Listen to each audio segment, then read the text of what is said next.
hacks. So I'll give you an example of like one of the mental model hacks, right?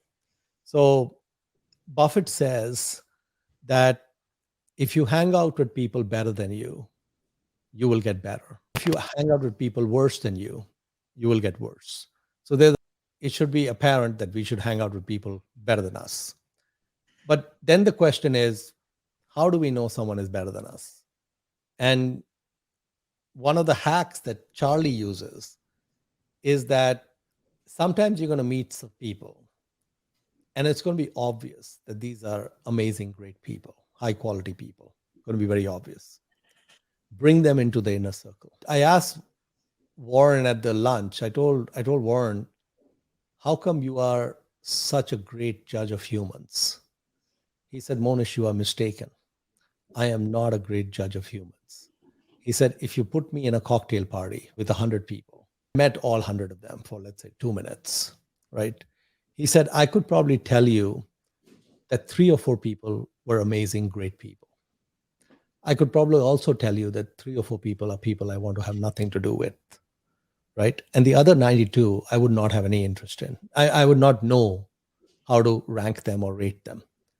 So the hack that Buffett uses and Munger uses, they will not try to figure out the 92. That's too much work. They will just bring in the top 3-4% into their circle. And they will treat the bad people and the unknown people the same, which is so basically, now this is unfair. Someone could be really good and now you've excluded them. But the thing is, because there are an infinite number of humans on earth, and therefore mathematically there are an infinite number of great people on earth, because 3% of infinity is still infinity. The fact that you exclude a lot of great people, there's no penalty to be paid. Just like if we buy a great company and exclude a great company, we don't pay a penalty. But if we include a bad company, we pay a penalty. So the hack is that you don't try to figure it out. You just go with the no-brainers. And so now that becomes really fast, right? In terms of sifting through humans and all that. So even when they're looking at companies and businesses and business leaders and all that, they just look for, are they in the 3-4% I obviously know are great? And so just this particular hack would give you a huge leg up, because most humans will, first of all, they won't even have this model of, not interacting with people not so good. I mean, you use is you're going to only deal with great people.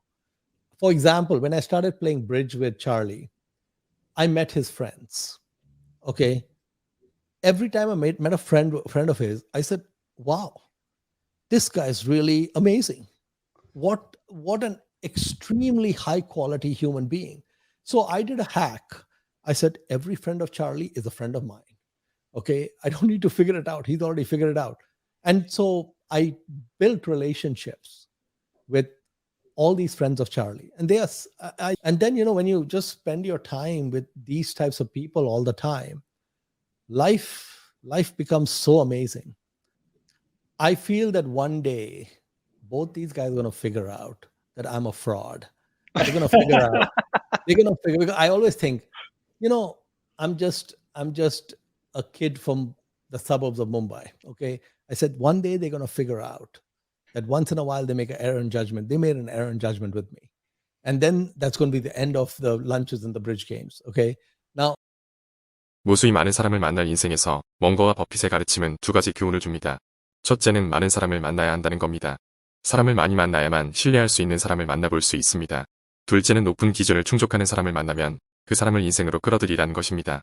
신뢰할 만한 사람으로 둘러싸여 있는 삶은 불행하지도 무능하지도 않을 것입니다. 감사합니다.